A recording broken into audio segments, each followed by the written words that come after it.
dan Transaksi Keuangan atau PPATK, Ivan Yustian Vandana ke Istana Negara pada Rabu sore. Sedikit, Pak. Presiden Prabowo Subianto memanggil Kepala Pusat Pelaporan dan Analisis Transaksi Keuangan atau PPATK, Ivan Yustian Vandana. Di tengah gaduh kebijakan PPATK memblokir rekening tidak aktif atau dormant setelah total 428 miliar rupiah. Saat dikonfirmasi usai rapat mengenai pemblokiran rekening, Kepala PPATK tidak memberikan pernyataan sedikit pun. Ia hanya mengatakan terkait pemblokiran rekening ini sudah dijelaskan melalui keterangan pers tertulis. Sedikit, Pak. Apa aja, Pak? Yang dibahas, Pak? Pak, tadi yang enggak, ya banyak yang dibahas ya. Mungkin bisa tanya ke Pak Mensetnek atau Pak Mensetkap ya. Tadi bahas dorman juga, Pak. Ada Gubernur BI soalnya. Enggak sampai ke sana. Tanya beliau ya. Ya, makasih banyak ya. Tapi dalam rapatnya masih rekening dorman yang Mei 2025 itu berapa, Pak? Yang sebenarnya yang diblokir, Pak? Yang dipenghentikan sementara. Ya, kita sudah bikin proses ya, Mas ya. Ya, makasih.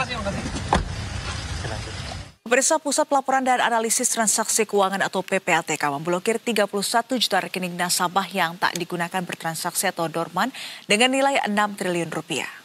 Alasannya rekening pasif tersebut rawan digunakan untuk kejahatan.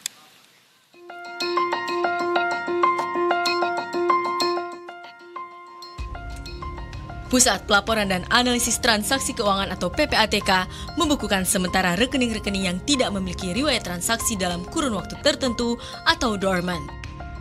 Pemblokiran sementara ini dilakukan PPATK sejak 15 Mei 2025.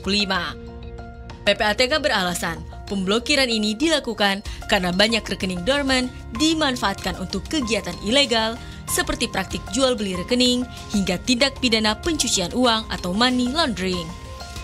Koordinator Kelompok Substansi Humas PPATK M. Natsir Kongah mengatakan pemblokiran rekening pasif ini sebagai bentuk perlindungan kepada nasabah. Negara hadir untuk melindungi kepentingan masyarakat, melindungi kepentingan nasabah, agar rekening yang tidak aktif selama beberapa waktu itu tidak digunakan untuk tindak pidana, tidak digunakan untuk transaksi narkoba, tidak digunakan untuk menampung uang hasil judi online dan seterusnya. Dan langkah apa yang dilakukan oleh PPATK ini bukanlah tanpa alasan. PPATK dalam proses analisis yang dilakukan sepanjang 5 tahun terakhir ini menemukan maraknya penggunaan rekening dorman yang tanpa diketahui atau disadari oleh pemiliknya menjadi target kejahatan.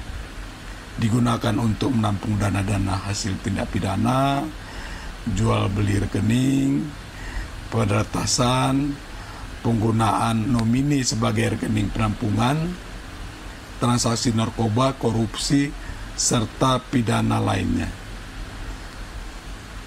Dana pada rekening dorman diambil secara melawan hukum, baik oleh internal ataupun pihak lain, dan rekening dorman yang tidak diketahui pemiliknya atau dia tidak pernah melakukan pengkinian data nasabah. Rekening dorman biasanya tidak melakukan transaksi selama 3 hingga 12 bulan berturut-turut. PPATK memperoleh data rekening dorman ini berdasarkan laporan dari perbankan. PPATK sendiri menemukan 140.000 rekening dorman selama lebih dari 10 tahun dengan nilai total 428,6 miliar rupiah. Tim Liputan Berita 1. Dan pemirsa, kita bahas lebih lanjut terkait